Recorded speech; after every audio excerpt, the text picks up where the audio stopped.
Now today I brought this meal to show you what $6 buys you in New Mexico. And yes, the tortillas are cut in half because that would mean $8, $9. That's a can of pinto beans. And you can't go without green chili in New Mexico. So this is what some kid somewhere out in rural New Mexico, in my state, gets to eat for $6 a day. That's breakfast, that is lunch, and that is dinner. Now, would you feed that to your own kids? Could you live off of $6 a day yourself? Probably not. Too many New Mexican families, especially those with young children, are already stretching every dollar and every meal. Taking food off of kids' plates while handing tax breaks to billionaires is just wrong. If you're not willing to eat on $6 a day, then don't you dare expect your children or the children in my district to do the same. This partisan legislation breaks that promise, and it'll leave rural communities in the dust, all in order to give these massive tax breaks to corporations and the ultra-wealthy. Under this partisan plan, it would cost the state of New Mexico around $255 million just in next year, and an estimated $2.4 billion over the next 10 years. Folks, we don't have that kind of money. That bill would force rural New Mexicans to choose between feeding their children or educating them, between building rural health care clinics or keeping small grocery stores open, and between supporting small farmers or feeding hungry seniors. Not in the name of fiscal responsibility, as some have claimed in this committee, or in order to reduce the national debt, because this bill and this entire bill does none of that, but simply to line the pockets of corporations and billionaires.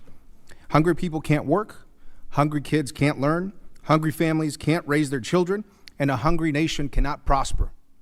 New Mexican children, families, farmers, and rural communities should not be forced to pay for these reckless tax breaks for the wealthy. This committee has historically come together across party lines to support farmers and families. But today, I'm ashamed that we're throwing that legacy aside to gut SNAP, one of the most effective anti-hunger programs in our country. And I'm not just ashamed. Just like the constituents in my district, I'm angry. I'm angry because some members of this committee are taking food off the table from the families I represent in southern New Mexico. In my district, 1 in 4 families rely on SNAP to have something to eat every day. These are hardworking Americans, families that I've personally visited. These are kids that I personally served when I spent years volunteering for my local food pantry. Now, don't just take it from me. I want you to hear it from them. They're scared that even in these dire economic straits, you're about to make them go hungry. That's why they shared with me these empty plates. This includes an elder from Isleta Pueblo who relies on SNAP after chemotherapy and cancer treatment damage her vision that prevents her from working. This includes a grandmother with 3 grandchildren who wrote to me, "I ask you, I beg you to not take away this much needed assistance from families who depend on this help to survive." And this also includes a mother whose SNAP benefits are already delayed, who said being able to afford everything my family needs is hard, and despite working, relies on SNAP to feed her 3 children. Gutting SNAP doesn't just hurt these hardworking families who use it. It hurts rural grocery stores that depend on SNAP through a local food hub. It hurts small farmers. It hurts a small town cashier who will get laid off when SNAP dollars disappear, and they'll have to rely on SNAP too, if they can even qualify. Now, I recently visited Salcedo Supermarket in Lordsburg, New Mexico, the only grocery store in a 30-mile radius, run by a tight-knit family that took over the family business. Without SNAP, which accounts for 80% of their business, they told me they'd likely close. If rural areas like this, losing a grocery store means families go hungry. SNAP isn't just a safety net. It's infrastructure for healthy families and for our economy. In my district alone, we have 592 food retailers, including 12 farmers markets who depend on SNAP. It keeps shelves stocked, it pays workers, and it helps our growers keep growing year after year. So let me be clear about what's happening here.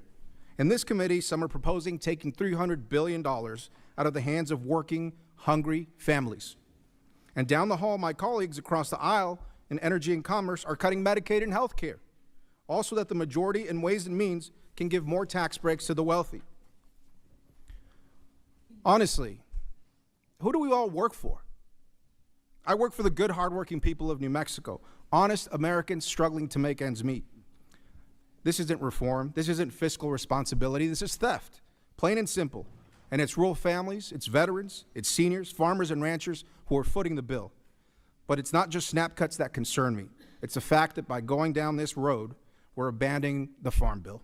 And with it, every farmer who's counting on specialty crop programs, conservation dollars, and certainty for the next 5 years.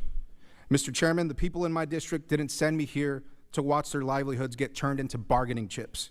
They sent me here to fight for them, to fight for their basic needs, for rural businesses, and for our farmers. That's exactly what I'm going to keep doing. I think you all should too. I'll yield back, Mr. Chairman.